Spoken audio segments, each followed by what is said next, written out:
दोस्तों नमस्कार। कुलदीप की आवाज़ चैनल में आप सभी का स्वागत है। आज की कहानी है हमारी एक पिता का कारनामा परिवार के लिए। अपनी बुद्धि और विवेक के धनी रघुवीर सिंह रोजाना की तरह बरामदे की कुर्सी पर बैठे अखबार पढ़ रहे थे। सूरज की हल्की धूप चेहरे पर पड़ रही थी और उनके चश्मे के कांच से टकराकर अखबार की स्याही चमक रही थी। घर के अंदर रसोई से उनकी पत्नी सुनीता के बर्तन रखने की आवाज़ आ रही थी। बाहर गली में मिश्रा जी खड़े होकर किसी से ज़ोर ज़ोर से बातें कर रहे थे। रघुवीर अखबार की सुर्खियां पढ़ते हुए हल्की मुस्कान के साथ बोले, आजकल हर खबर में डर है या धोखा, जैसे सच्चाई अब अखबारों में बची ही नहीं। तभी उनका बड़ा बेटा राजू चिढ़ता हुआ बाहर आया।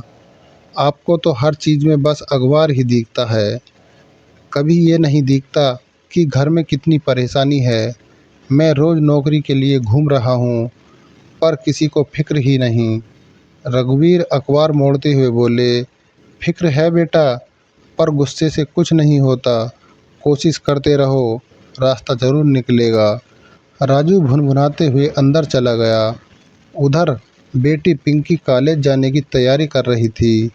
उसने पापा को नमस्ते किया और कहा, पापा आज मेरी जॉब इंटरव्यू की मेल आई है, शायद दिल्ली जाना पड़े। रघुवीर ने आश्चर्य से उसकी ओर देखा और फिर मुस्कुरा दिए। बहुत अच्छा किया बेटा, अगर मंजिल दूर है तो रास्ता मजबूत बनाना पड़ेगा। सुनीता रसोई से बाहर आई, पर दिल्ली जाने का खर्चा, किराया, रहना सहना सब बहुत महंगा है। रघुवीर चुप हो गए। मन में बहुत कुछ चल रहा था, लेकिन चेहरे पर वही शांत भाव था जो मुश्किल हालात में भी उनका साथ नहीं छोड़ता था। उसी समय मिश्रा जी ने ताना मारते हुए कहा, क्या रघुवीर जी, बेटी को दिल्ली भेज रहे हो? आजकल के ज़माने में लड़की को बाहर भेजना आसान नहीं। रघुवीर ने कोई जवाब नहीं दिया, बस एक गहरी नज़र मिश्रा जी पर डाली और फिर अखबार के अगले पन्ने पर नज़र दौड़ा दी। उन्हें मालूम था वक्त ही सबसे बड़ा जवाब होता है। सुबह की हलचल अब कुछ तेज हो गई थी। गली में बच्चों की आवाज़ें, दूध वाले की साइकिल की घंटी और सब्जी वाले की आवाज़ें माहौल में घुलने लगी थीं। पिंकी जल्दी जल्दी कॉलेज के लिए निकल रही थी। हाथ में फाइल और बैग था।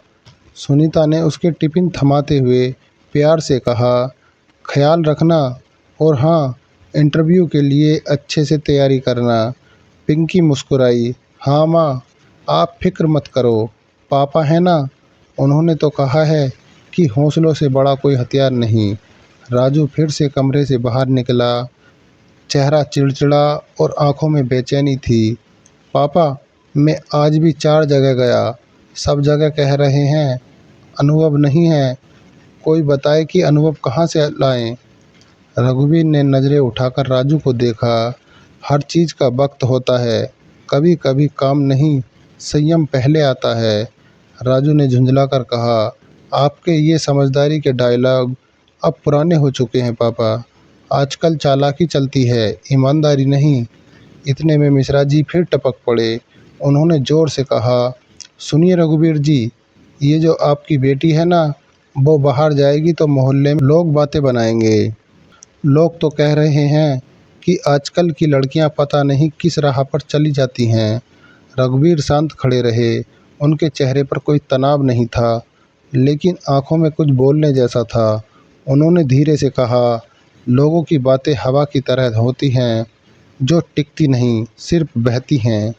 वहीं पास में खड़ा मिश्रा जी का बेटा बबलू, जो अक्सर नशे की हालत में देखा जाता था, पिंकी को घूरता हुआ हंस पड़ा।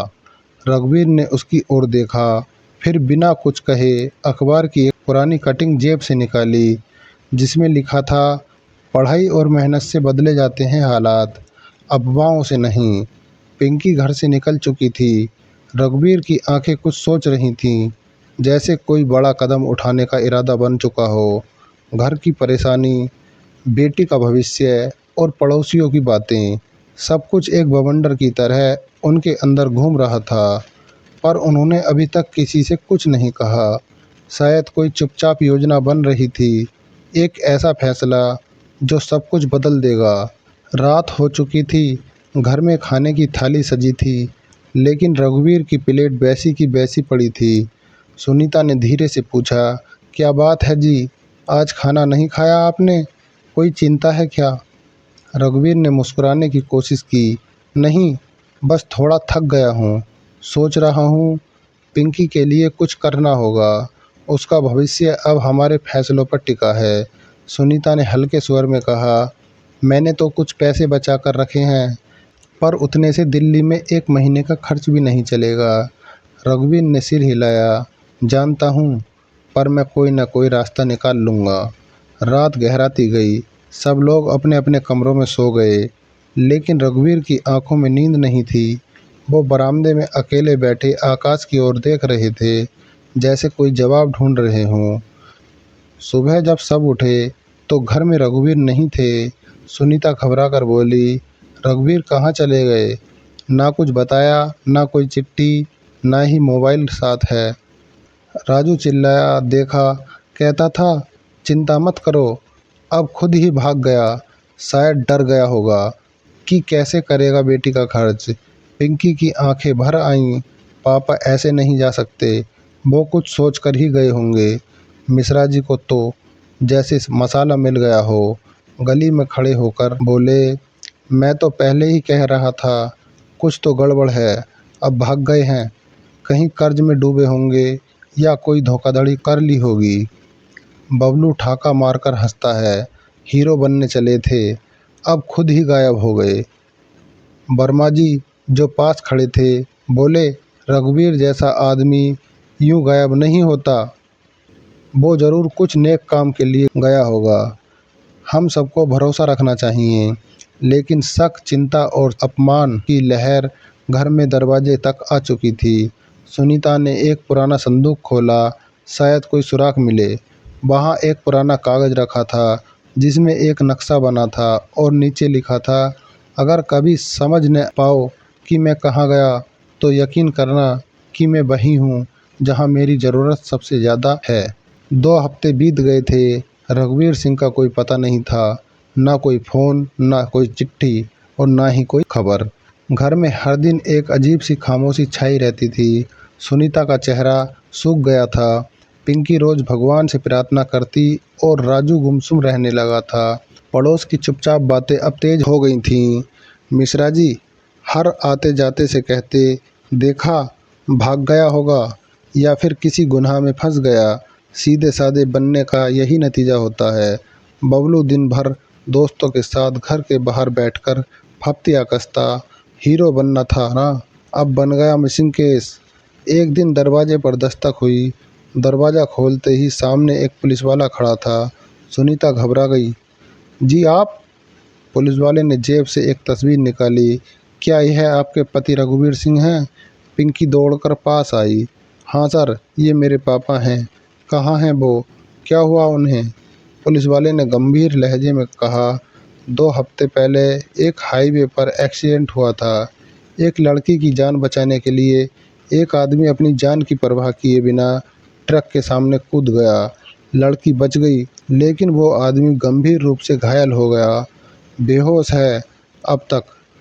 उस आदमी ने अपनी पहचान छिपाई, लेकिन उसकी जेब में एक पुराना फ़ोटो मिला, आप सबका। सुनीता की आंखों में आंसू बहने लगे। राजू अवाक रह गया। पिंकी फपक कर रो पड़ी। पुलिस वाले ने कहा, वो अब अस्पताल में हैं, लेकिन हालत नाजुक है। हमें हाल ही में उसकी पहचान मिल पाई है, इसलिए आपसे मिलने आए हैं। वर्मा जी ने आगे बढ़कर पूछा, कौन सी लड़की थी जिसे उन्होंने बचाया? पुलिस वाले ने जवाब दिया, दिल्ली की एक जानी मानी कंपनी के सीईओ की बेटी थी। उसी के कहने पर अब मीडिया भी इस मामले में दिलचस्पी ले रही है। वो लड़की कह रही है कि जिसने उसकी जान बचाई वो उसका भगवान है। राजू सिर झुकाकर खड़ा था, अब अपराध बोध के साथ। सुनीता ने कांपती आवाज़ में कहा, हमें अस्पताल ले चलिए साहब, हमें अपने रघुवीर को देखना है। हम सब उनसे माफ़ी मांगना चाहते हैं। अस्पताल में रघुवीर के बेड के पास परिवार खड़ा था। वह बेहोश थे और उनके चेहरे पर एक गहरी थकावट के निशान थे। शरीर पर पट्टियां बंधी थीं, लेकिन उनके होठों पर हल्की सी मुस्कान थी, जैसे किसी ने सपने में भी उनकी उम्मीद न छोड़ी हो। पिंकी ने कांपते हाथों से पापा के हाथ को पकड़ा। पापा, आप वापस आ गए। आपको देखकर इतना सुकून मिला है। उसकी आंखों से आंसू रुकने का नाम नहीं ले रहे थे। सुनीता की आंखें भी नम थीं, लेकिन उसकी आवाज़ में एक सुकून था। आपने हमारा दिल तो जीत लिया है रघुवीर।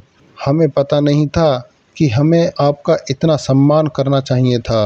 राजू चुपचाप खड़ा था। उसकी आंखों में खिन्नता थी, मानो खुद पर गुस्सा हो, लेकिन अब उसे एहसास हो रहा था। वो पापा के पास बैठते हुए बोला, पापा, मैं हमेशा चिढ़ता था आपसे। मैं जानता था कि आप हमारे लिए सब कुछ कर रहे हो, लेकिन मैं कभी समझा नहीं। मुझे माफ़ कर दो। तभी अस्पताल के कमरे में एक डॉक्टर आकर रघुवीर के बारे में जानकारी देता है। उनकी हालत अब स्थिर है, लेकिन उन्हें पूरी तरह से ठीक होने में समय लगेगा। फिलहाल राहत की बात यह है कि उनकी जान बच गई है। जो भी उस लड़की ने किया, उसकी कृतज्ञता और इज्जत दोनों बढ़ा दी है। पिंकी ने गहरी सांस ली। ये लड़की कौन है डॉक्टर साहब? क्या वह हमें मिल सकती है? डॉक्टर मुस्कुराए। वह लड़की अब ठीक है, और उसने आपके पिता के बारे में कहा था कि वो एक असली हीरो हैं। एक दिन वह खुद आपके पास आकर उनसे मिलना चाहती है, ताकि उन्हें धन्यवाद दे सके। यह सुनकर रघुवीर के परिवार के चेहरे पर एक हल्की राहत की लहर दौड़ गई। पिंकी का मन शांति से भर गया, लेकिन साथ ही एक सवाल मन में गूंजने लगा था, क्या इस कृतज्ञता का कोई सच्चा जवाब हो सकता है? तभी मिश्रा जी और बबलू कमरे में आए। मिश्रा जी ने सिर झुकाकर कहा, रघुवीर जी, मुझे अफसोस है। मैंने जो कुछ कहा वह गलत था। आपने अपने परिवार के लिए जो किया वह वाकई सराहनीय है। बबलू, जो हमेशा रघुवीर से जलता था, आज बेमन से ही सही सामने आया और बोला, मैं भी आपसे माफ़ी मांगता हूँ। मैंने आपको कभी सही से नहीं देखा। रघुवीर की आंखें अभी भी बंद थीं, लेकिन उनके चेहरे पर एक हल्की सी मुस्कान फैल गई। परिवार और पड़ोसी सब खड़े थे, जैसे उनके फैसले और संघर्ष का अंत अब एक सही दिशा में मुड़ चुका हो। अस्पताल से छुट्टी मिलने के बाद रघुवीर सिंह घर लौटे तो पूरा मोहल्ला दरवाजे पर खड़ा था। कुछ के हाथ में फूल थे, कुछ के चेहरे पर शर्म। जिस आदमी को कल तक लोग अनदेखा करते थे, आज वही सबकी नज़रों में एक मिसाल बन चुका था। गली के बच्चों ने तालियां बजाईं और बगल की छतों से महिलाएं हल्की मुस्कान के साथ कहने लगीं, रघुवीर जी सच्चे अर्थों में पिता हैं, जिन्होंने परिवार के लिए जान तक दांव पर लगा दी। पिंकी ने उनके लिए दरवाजे पर रंगोली बनाई थी। सुनीता ने तिलक लगाते हुए भावुक होकर कहा, आप हमारे घर की असली रीढ़ हैं। हमें आप पर गर्व है।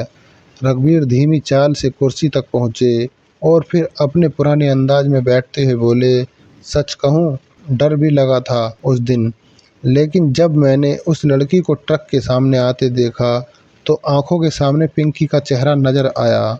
अगर आज नहीं बचाया तो खुद को कभी माफ़ नहीं कर पाऊंगा। राजू उनके पास बैठ गया। उसके हाथ में एक लिफाफा था। पापा, मैं आज इंटरव्यू देकर आया हूँ, उस कंपनी में जिसकी बेटी को आपने बचाया था। उन्होंने मुझे नौकरी ऑफर की है। रघुवीर की आंखों में चमक आ गई। वाह बेटा, ये तो बड़ी खबर है। पिंकी भी खुशी से झूम उठी, और मुझे भी दिल्ली से कॉल आया है। मेरी स्कॉलरशिप कंफर्म हो गई है। अब मैं वहाँ पढ़ने जा सकती हूँ बिना किसी चिंता के। तभी सामने गाड़ी आकर रुकी। उसी लड़की के पिता, एक बड़े उद्योगपति, फूलों का गुलदस्ता लेकर उतरे। उन्होंने रघुवीर का हाथ पकड़ा। आपने मेरी बेटी को नई जिंदगी दी है। मैं चाहता हूँ कि आपकी बेटी हमारी कंपनी की स्कॉलरशिप ब्रांड एम्बेसडर बने, और आपके बेटे को कंपनी के मुख्य कार्यालय में ट्रेनिंग दी जाए। गली में तालियां बजने लगीं। मिश्रा जी, जो अब तक खुद को रोक रहे थे, बोले, हमने रघुवीर जी को हमेशा साधारण समझा, पर अब समझ आया कि असली समझदारी दिखावे में नहीं, कर्म में होती है। रघुवीर मुस्कुराए। उनकी शांत आंखों में अब आत्मविश्वास और संतोष का प्रकाश था। शाम ढल चुकी थी। घर की छत पर रघुवीर सिंह अपनी कुर्सी पर बैठे थे। ठंडी हवा चल रही थी और आसमान नारंगी सूरज से सुनहरा हो उठा। सामने पिंकी और राजू बैठकर बातें कर रहे थे। अब दोनों के चेहरे पर जिम्मेदारी भी थी और आत्मविश्वास भी। सुनीता पास आकर बोली, आज घर फिर से जी उठा है, जैसे सब कुछ नया हो गया हो। आपके बिना सब बिखर सा गया था। रघुवीर ने हल्की मुस्कान के साथ कहा, जो पिता अपने बच्चों के लिए नहीं लड़े वो कैसा पिता। मैंने कुछ खास नहीं किया, बस अपने फर्ज को निभाया। राजू ने उनकी बात काटते हुए कहा, नहीं पापा, आपने वो किया जो आजकल बहुत कम लोग कर पाते हैं। बिना शोर मचाए अपनी जिम्मेदारी को जी कर दिखाया। तभी मोहल्ले के कुछ नौजवान आए। उनमें बबलू भी था, अब नशे में नहीं, साफ कपड़ों और विनम्र चेहरे के साथ। उसने झिझकते हुए कहा, रघुवीर अंकल, मैं अब आपकी तरह कुछ करना चाहता हूँ। मोहल्ले में एक लाइब्रेरी खोलने का सोच रहा हूँ। बच्चों को पढ़ाई में मदद करना चाहता हूँ। रघुवीर ने उसका कंधा थपथपाया। अब समझ आया, असली बदलाव भीतर से शुरू होता है। दूर मंदिर से आरती की आवाज़ आ रही थी। पूरा मोहल्ला जैसे नई रोशनी में नहाया हुआ हो। वहीं दीवार पर एक पुराना कागज टंगा था जो उस दिन संदूक में मिला था। उस पर लिखा था, जब तक पिता सांस ले रहा है तब तक कोई आंधी उसके परिवार को छू भी नहीं सकती, और जब पिता चुप होता है तब वह सबसे बड़ा निर्णय ले रहा होता है। सुनीता ने वो कागज पढ़ा और मुस्कुराते हुए कहा, आप सच में एक मिसाल हैं। रघुवीर ने आंखें बंद कर लीं। उन्हें अब कुछ और साबित नहीं करना था। उन्होंने अपने कर्म से एक नई कहानी लिख दी थी, एक पिता का कारनामा परिवार के लिए। दोस्तों, इस कहानी से हमें यह सीख मिलती है कि एक पिता भले ही साधारण दिखे, कम बोले, लेकिन उसका हर कदम परिवार की भलाई के लिए होता है। वह बिना दिखावे के चुपचाप अपने फर्ज को निभाता है, चाहे उसके लिए खुद की जान क्यों न दांव पर लगानी पड़े। कहानी यह भी बताती है कि समाज अक्सर उस व्यक्ति को तब पहचानता है जब वह कुछ असाधारण कर दिखाता है, लेकिन सच्चा सम्मान उसी का होता है जो संकट में भी अपने परिवार की ढाल बनकर खड़ा रहता है। इसके साथ साथ यह भी सिखाती है कि रिश्तों की गहराई समझने के लिए समय, समझ और विश्वास जरूरी है।